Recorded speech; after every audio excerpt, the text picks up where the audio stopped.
Assalamualaikum warahmatullahi wabarakatuh. Halo, perkenalkan nama saya Nela Sari. Di video kali ini, saya akan menjelaskan tentang diksi atau pilihan kata beserta dengan contoh-contohnya. So, let's check it out.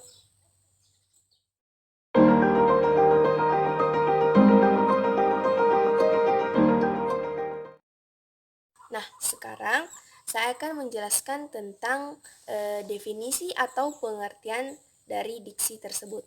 Jadi, diksi dapat diartikan sebagai pilihan kata atau dalam kamus besar, diksi adalah pilihan kata yang tepat atau selaras untuk mengungkapkan gagasan sehingga diperoleh efek tertentu atau sesuai dengan yang diharapkan. Oke, selanjutnya saya akan menjelaskan tentang fungsi diksi. Jadi, teman-teman, diksi itu juga memiliki beberapa fungsi, terutama dalam pembuatan karya sastra. Dalam pembuatan karya sastra itu sendiri, diksi memiliki setidaknya 4 fungsi. Di antaranya, yang pertama yaitu mampu membuat seseorang yang membaca ataupun mendengar karya sastra tersebut menjadi lebih paham dan mengerti mengenai apa yang disampaikan oleh pengarang. Fungsi yang kedua yaitu membuat komunikasi menjadi lebih efektif. Lalu yang ketiga yaitu melambangkan ekspresi yang ada di dalam gagasan secara verbal, baik tertulis maupun terucap. Selanjutnya, fungsi diksi dalam karya sastra yang terakhir yaitu membuat ekspresi atau gagasan yang tepat sehingga mampu membuat pembaca atau pendengar menjadi lebih menyukai karya sastra tersebut. Jadi itulah keempat fungsi diksi dalam karya sastra. Oke, selanjutnya kita memasuki macam-macam diksi. Macam-macam diksi yang akan saya jelaskan di sini yang pertama adalah denotasi, konotasi, sinonim, antonim, homonim, kata umum, dan kata khusus.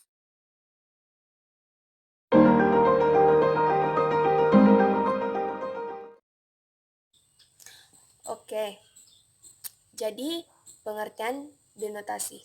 Denotasi adalah makna kata secara harafiah atau makna sesungguhnya dalam suatu kata. Juga dalam Kamus Besar Bahasa Indonesia, denotasi adalah makna kata atau kelompok kata yang didasarkan atas penunjukan yang lugas pada sesuatu di luar bahasa atau didasarkan atas konvensi tertentu atau yang bersifat objektif. Dilansir dari situs Leksiko, denotasi juga memiliki arti literal dan primer dari sebuah makna kata, berbeda dari perasaan atau ide yang disarankan oleh kata tersebut. Denotasi juga dikenal sebagai makna kognitif yang mengacu pada suatu objek dan istilah ataupun ide atau tindakan yang ditunjuknya. Nah, biasanya makna denotasi itu sesuai dengan yang ada di dalam kamus atau literatur lain. Tidak ada makna tersembunyi ataupun makna lain yang ada di dalam kalimat denotasi. Selanjutnya yaitu ciri-ciri denotasi. Ciri-ciri denotasi yang pertama yaitu makna kata sesuai dengan apa adanya. Kedua, makna kata sesuai hasil observasi. Dan ketiga, makna makna menunjukkan pada acuan secara langsung dan juga makna katanya itu sesuai dengan makna dasarnya. Dalam penggunaannya, kalimat denotasi juga sering digunakan pada teks-teks ilmiah seperti jurnal, laporan ilmiah, laporan penelitian, dan lain-lain. Ini dikarenakan kalimat denotasi tidak memiliki keambiguitasan ataupun makna tersembunyi dan makna ganda seperti yang ada pada kalimat konotasi.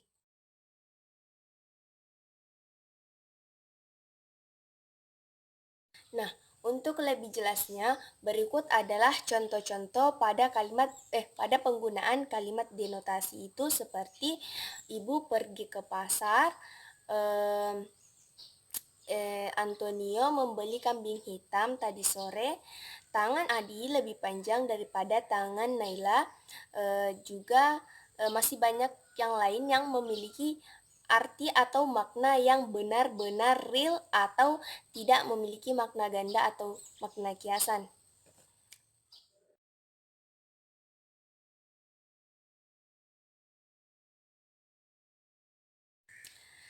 Pengertian konotasi. Pengertian konotasi juga dapat diartikan sebagai makna kata yang bukan sebenarnya. Oleh karena itu, eh, konotasi juga sering disebut sebagai makna kias. Lebih lanjut, konotasi dapat dijabarkan sebagai makna untuk kata atau kelompok kata yang eh, dimaksudkan agar kalimat tersebut lebih menarik dan jelas. Jadi setelah melihat dan mendengarkan tentang pengertian kalimat konotasi, tentu saja kita telah mengetahui secara pasti ciri-ciri kalimat konotasi tersebut, seperti yaitu berupa makna kiasan atau di dalamnya terdapat kata yang sedikit berbelit-belit atau tidak secara langsung. Itu ada disebut sebagai kalimat konotasi. Karena pada dasarnya kalimat konotasi memang kalimat yang dimaksudkan untuk membuat para pendengar atau pembaca kalimat itu lebih membuatnya lebih menarik dan juga jelas walaupun di balik itu tidak secara langsung memberitahukan apa yang dimaksudkan oleh kalimat tersebut. Oke, selanjutnya saya akan memberikan salah satu contoh kalimat konotasi. Contohnya itu seperti orang tua sudah banyak makan asam garam kehidupan. Ini dalam kalimat ini bukan berarti bahwa orang tua itu sudah banyak sekali makan asam dan garam dalam keseharian hidupnya. Tapi dalam konteks tertentu, karena ini merujuk pada kalimat konotasi, itu berarti bahwa orang tua ini selama hidupnya itu sudah banyak mengalami hal-hal baik maupun hal-hal buruk yang silih berganti terjadi di dalam kehidupannya. Itu adalah makna dari kata kiasan pada kalimat konotasi tersebut. Dan masih banyak lagi kalimat-kalimat konotasi yang dapat kita jumpai dalam kehidupan sehari-hari.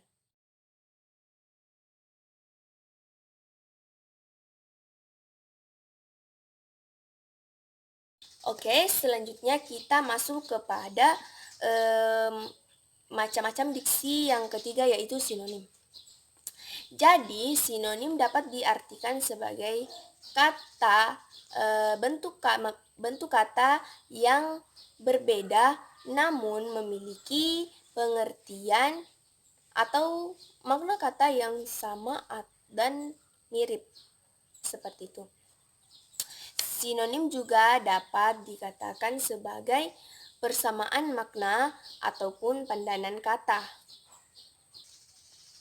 Sehingga tentu saja dari pengertiannya itu kita dapat mengetahui secara langsung contoh-contoh dari sinonim itu sendiri.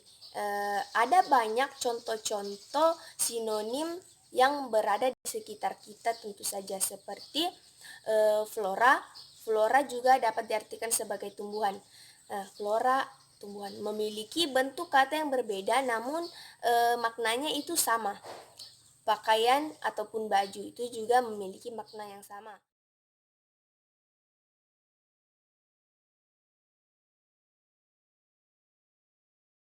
Selanjutnya kita memasuki bagian homonim.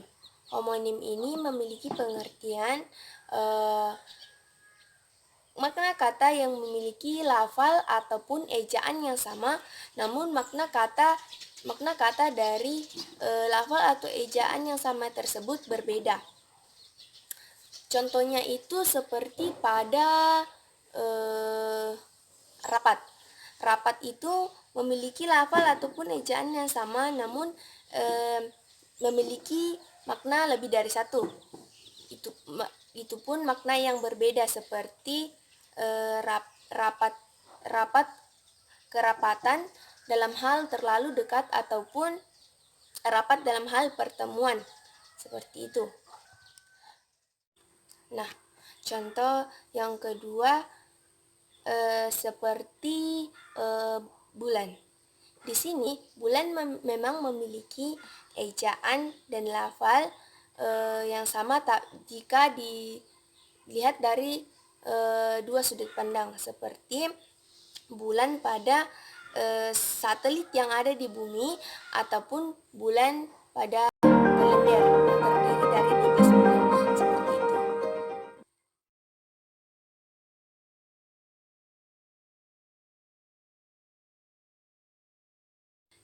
Oke, selanjutnya adalah antonim.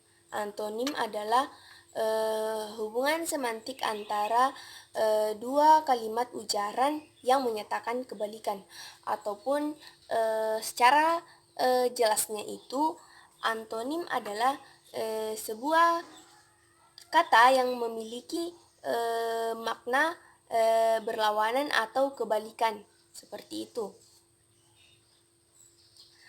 Sehingga tentu saja untuk menemukan contoh-contoh pada kalimat antonim itu pada kata antonim itu sangat mudah, seperti di luar lawan katanya, atau antonim dari luar adalah dalam. Kemudian rapat, lawan kata dari rapat itu adalah longgar. Kemudian bisa juga kecil, besar, tinggi, ataupun pendek, dan masih banyak lagi contoh-contoh pada kata antonim yang sering kita temukan di sekitar kita.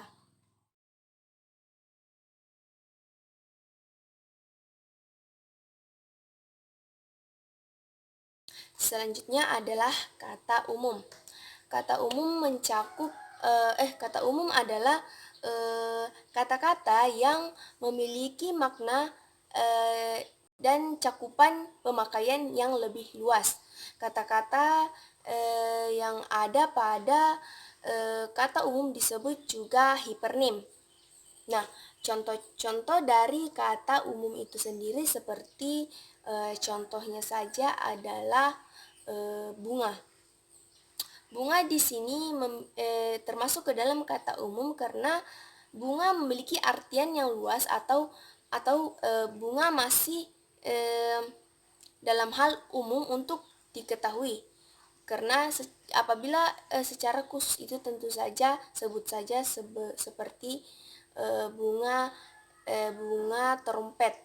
Lalu untuk lebih mengecilkan lagi atau lebih mengkhususkan lagi seperti ciri-ciri dari bunga tersebut. Itu semua adalah contoh dari kata umum.